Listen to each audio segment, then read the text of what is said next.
So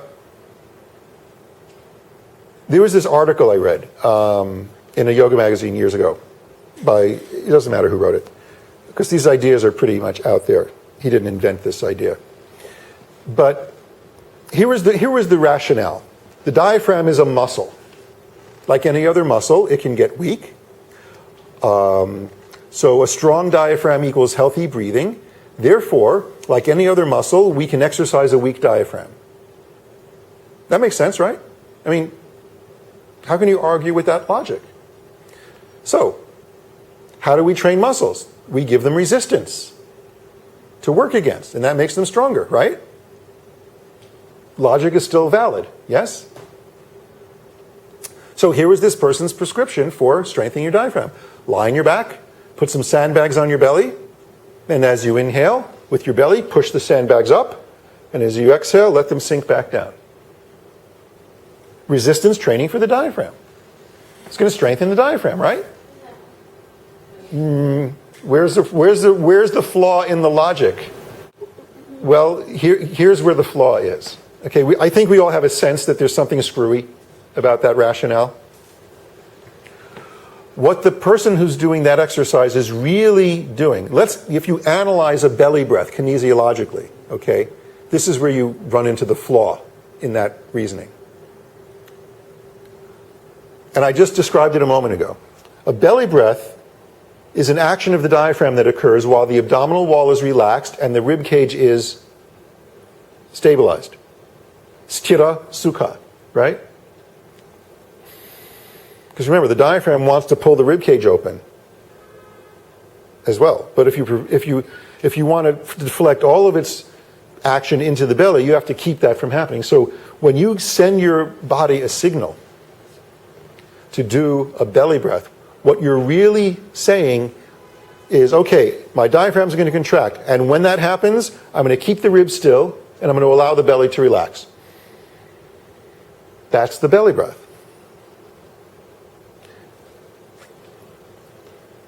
And the stronger you try to make the belly breath, the more strongly you have to impose that restriction on the rib cage.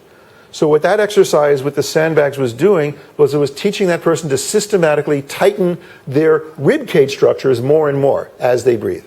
That's the pattern that person was being trained for. To really clamp down on the rib cage as you're activating the diaphragm. That's what the person was learning to do. They were strengthening the muscles that depress the rib cage, right? Transversus abdominis, transversus thoracis, and internal intercostals, among others. Because it's actually a lot more complex than we're led to believe. There aren't muscles in the body that are inhaling muscles, and there aren't muscles that are exhaling muscles. I just gave you an example. The muscles that compress the rib cage, those are exhaling muscles, but you can activate them during an inhale. That's what a belly breath is. That's what that belly breath is, right? So when I read this article, I recognized that it was flawed, and I made up a little story, and I have 5 minutes left so I can tell the story. It's the story of the zookeeper and the cheetah. Okay? So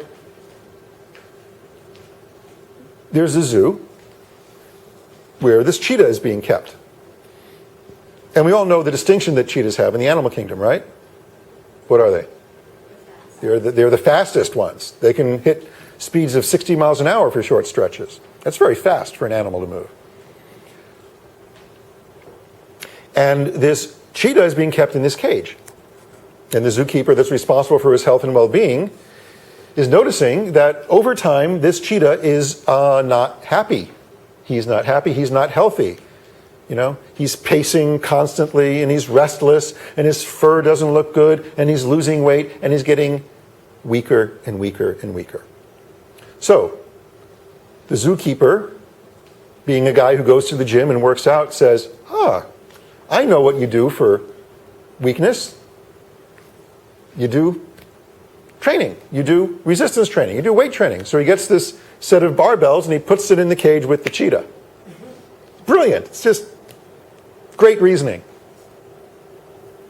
Well, of course, that's incredibly stupid because, first of all, aside from the fact that cheetahs don't have hands and can't operate weight equipment, all this equipment there is taking up precious space in the cage, which is what the problem is in the first place. The enclosure, the cage, is too small. It doesn't allow the cheetah to be a cheetah. It's in the nature of a cheetah to run, to stretch out, to do what cheetahs do. Finally, the zookeeper catches on to this, okay?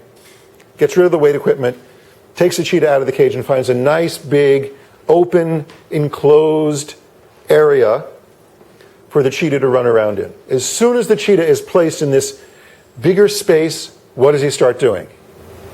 Laying down. Laying down? Because he's too weak? No, he's happy. He has space. He can run. He can move. He can, in other words, do what a cheetah does naturally, all on his own. Doesn't need training. Doesn't need weight equipment. Doesn't need anything. He just needed the space. So, the moral of this story is that the cheetah is the diaphragm. The cheetah is the diaphragm. It is in the nature of the cheetah to run and move in a healthy, happy way, provided he has the space to do that.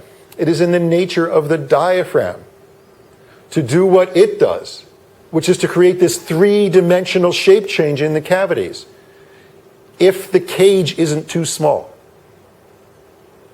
The cage is the cage in both stories. Whether it has the space for this creature of movement to operate happily and healthily is the question. And that's why putting sandbags on your belly and raising them with your belly breath doesn't help the diaphragm. If you give it the space to do what it does, it will be healthy. All on its own, because it's in its nature to do what it does. You just have to give it the room. So I don't like to talk about diaphragmatic training as if it were a weak muscle you could subject to resistance exercises and strengthen, because it puts it into that sort of reductionistic, pulley, cable, mechanistic view of the body that we're trying to get away from. It's about space. It's about sukha, good space. And so when I say that breath training is about accessory muscle retraining, all that I'm really saying is we're learning how to make more room, more space in the body for the diaphragm to do what it does naturally. And it will, once it's given the space. So I hope that ties it together a little bit for you. Yeah? Okay. Thank you very much. We'll see you next week, and we'll talk about the accessory muscles. Have a good one. Okay.